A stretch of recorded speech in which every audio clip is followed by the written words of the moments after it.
ஒரு கதை சொல்லட்டா சார்?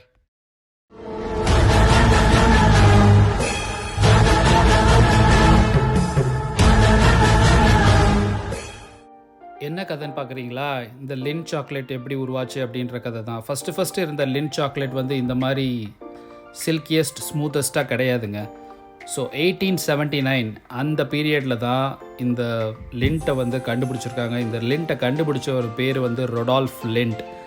அவர் என்ன பண்ணியிருக்காரு, ஒரு ஃப்ரைடே ஈவினிங் இந்த ஃபார்முலாவை கண்டுபிடிக்க ட்ரை பண்ணி வெக்ஸ் ஆகி அந்த மெஷினை அப்படியே மறந்து ஆன்லேயே விட்டுட்டு போயிருக்காரு. அந்த மெஷினில் என்ன இருக்குன்னா cocoa powder, sugar and milk grind ஆகிட்டு இருந்திருக்கு.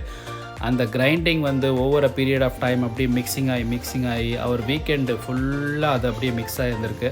அவர் மண்டே மார்னிங் வந்து பார்க்கும்போது அவர் எதிர்பார்த்த அந்த சில்கியஸ்ட் ஸ்மூதஸ்ட் அந்த சாக்லேட் ஃப்ளேவர் அவருக்கு கிடச்சிருக்கு.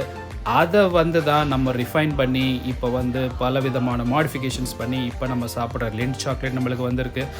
இதில் முக்கியமான ஒரு ஃப்ளேவர் என்னன்னு பார்த்தீங்கன்னா, அந்த கான்ச்சிங்னு ஒரு ப்ராசஸ் ஒன்று க்ரியேட் பண்ணுவாங்க. அந்த கான்ச்சிங்ன்ற ப்ராசஸில் தான் வந்து கொக்கோவா பவுடரை ரோஸ்ட் பண்ணி கிரைண்ட் பண்ணி அதனோட சுகரையும் மில்கையும் மிக்ஸ் பண்ணி உங்களுக்கு வந்து அந்த ஒரு பர்டிகுலர் டெம்பரேச்சரில் வந்து அதை அப்படியே மிக்ஸ் பண்ணிவிட்டு கிரைண்ட் பண்ணிகிட்டே இருப்பாங்க. அதுலேருந்து தான் உங்களுக்கு இந்த சாக்லேட் வரும்.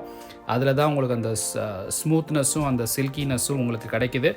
இதை நீங்கள் கண்டினியூஸாக பண்ணும்போது உங்களுக்கு இருக்க அந்த அசிடிட்டியும் போயிடுது, பிட்டர்னஸும் போயிடுது. அதில் தேவையில்லாத அன்வான்ட் க்ளம்ஸு அந்த மாதிரி எல்லாமே போய் உங்களுக்கு ஸ்மூத் சாக்லேட் டெக்ஸ்சர் ஃப்ளேவர் உங்களுக்கு கிடைக்குது. ஸோ இதுதாங்க அந்த லிண்ட் சாக்லேட்டோட ஒரு ஸ்டோரி. ஓகே, இந்த ஸ்டோரி வந்து சிலருக்கு தெரிஞ்சிருக்கும், சிலருக்கு தெரிஞ்சிருக்காது. ஸோ நீங்கள் எல்லோரும் ஆனால் லிண்ட் சாக்லேட் சாப்பிடுவீங்க. ஸோ அதனால் உங்களுக்கு இந்த ஸ்டோரியை சொல்லணும்னு நினச்சேன். உங்களுக்கு இந்த ஸ்டோரி பிடிச்சிருந்ததுன்னா லைக் பண்ணுங்கள், ஷேர் பண்ணுங்கள், சப்ஸ்கிரைப் பண்ணுங்கள். என்னுடைய சேனல் ஒன் வே டிக்கெட். பாய்.